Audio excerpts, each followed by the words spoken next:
Today we're taking a look at these NFL matches, which are happening on Sunday, September 11th, 2022. And giving you match breakdowns, betting tips and predictions in general on these games. Welcome back to High Stakes, let's get straight into it. Also, don't forget to subscribe to get notified as soon as we release these sport prediction videos, and if you would like more betting tips and predictions, then check out our Patreon in the link down below. Our new Patreon is a way for us to help you improve your chances of making more money.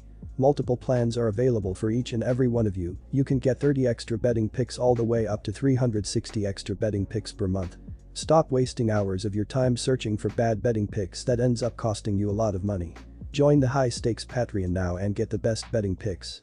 Going back to our video, we will give you 2 betting picks for each game, a team pick and a total pick based on facts and detailed explanation.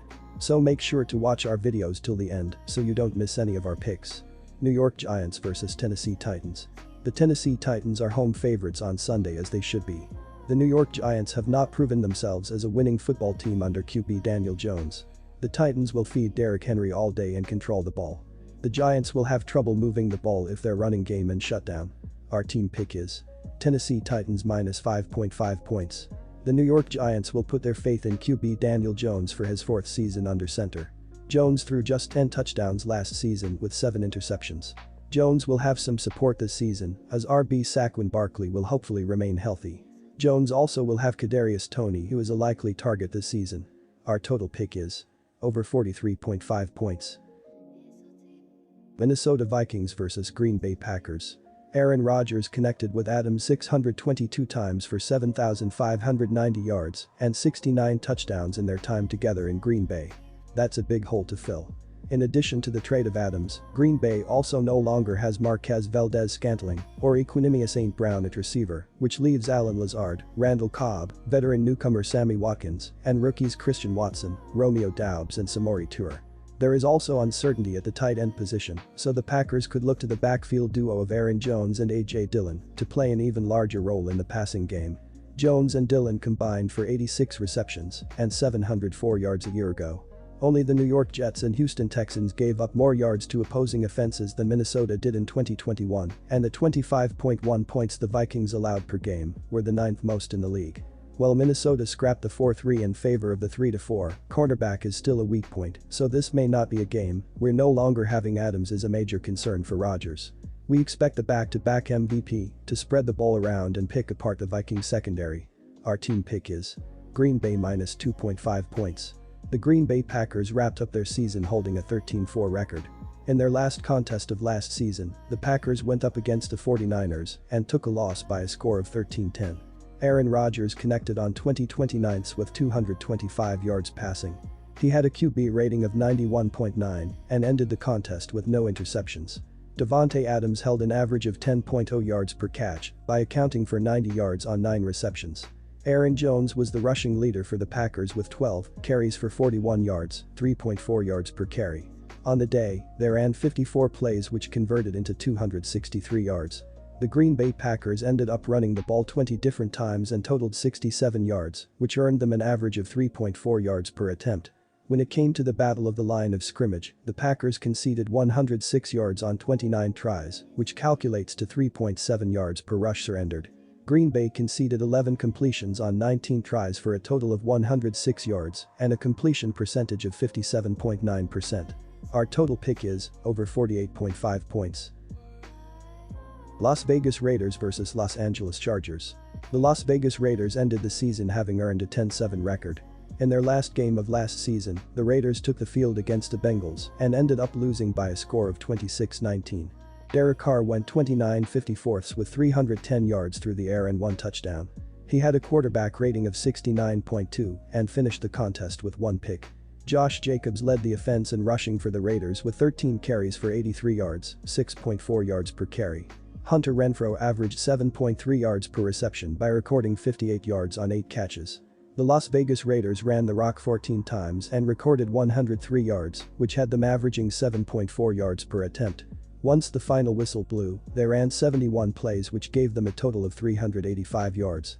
Las Vegas surrendered 24 completions on 34 attempts for a total of 225 yards and a completion percentage of 70.6%. When it came to stopping the run, the Raiders conceded 83 yards on 25 tries, which calculates to 3.3 yards per rush surrendered. Las Vegas will return many of the key players of last year's team, including starting quarterback Derek Carr. Carr completed 68.4% of his passes for 4,804 yards and 23 touchdowns last season, and he should be even better with the addition of Davante Adams. Adams and Carr were teammates in college, and now Carr will benefit from having one of the best wide receivers in the NFL to pair with Hunter Renfrow and Darren Waller. The Raiders' defense had some problems last season and finished in the bottom half of the league in total and scoring defense, including 29th in the league in scoring offense. Las Vegas didn't have any picks before the third round, so the defense will likely continue to struggle this season, especially in a conference with three of the best defenses in the NFL. The Chargers figure to be one of the best teams in the NFL this season after falling short last season. Justin Herbert is back at the helm after a fantastic season as a 23-year-old last year. Herbert completed 65.9% of his passes for 5,014 yards and 38 touchdowns. He was right in the mix for the MVP and will be again this season. The Chargers' weapons are still impressive, including Austin Ekeler, who had 1,558 yards from scrimmage and 20 touchdowns. If he can stay healthy, he projects as one of the best in the league. Keenan Allen and Mike Williams are back, both had over 1,000 yards last season and should be among the better wideout duos in the league this season. It's time for the Chargers to produce, and there are no more excuses for Brandon Staley and Justin Herbert. They need to at the very least make the playoffs, but that should be the floor for this much improved roster. It's a tough division as shown by opening up the season against a solid Raiders team, but they're able to get the win in the season opener. Las Vegas is going to take some time to click, and the Chargers are able to jump off to a solid start this season with a win. Los Angeles really beefed up the defense this offseason, which was their downfall last season. The Chargers added Khalil Mack to pair with Joey Bosa to beef up the pass rush, added to the interior defensive line to boost the run defense, and added J.C. Jackson to the secondary. They also resigned Derwin James to the biggest deal for safety in NFL history. Our team pick is Los Angeles Chargers -3 points. The Chargers ended the year having earned a 9-8 record. When they last stepped on the field last year, the Chargers took a defeat with a final score of 35-32 when they faced the Raiders. Justin Herbert, 3 TDs, walked away from the game with 383 yards on 34/64 passing, while his quarterback rating was 80.4. He threw 1 interception, and his YA was 5.98 yards. Austin Ekeler carried the ball 16 times for 64 yards, walking away from the contest with 4.0 yards per carry for Los Angeles. Mike Williams was the top contributor in the passing game for the Chargers, hauling in 9 passes for 119 yards, 13.2 yards per catch. Los Angeles ran the football for 4.0 yards per attempt, finishing the game with 85 yards on 21 carries. The Chargers finished the game with 440 yards, and they ran 88 plays, 5.0 yards per play. The Chargers' passing defense allowed a completion rate of 56.8%, surrendering 172 yards on 21 out of 37 passing. Los Angeles surrendered 34 rushing attempts for 174 yards, 5.1 yards per rush. Our total pick is over 52 points.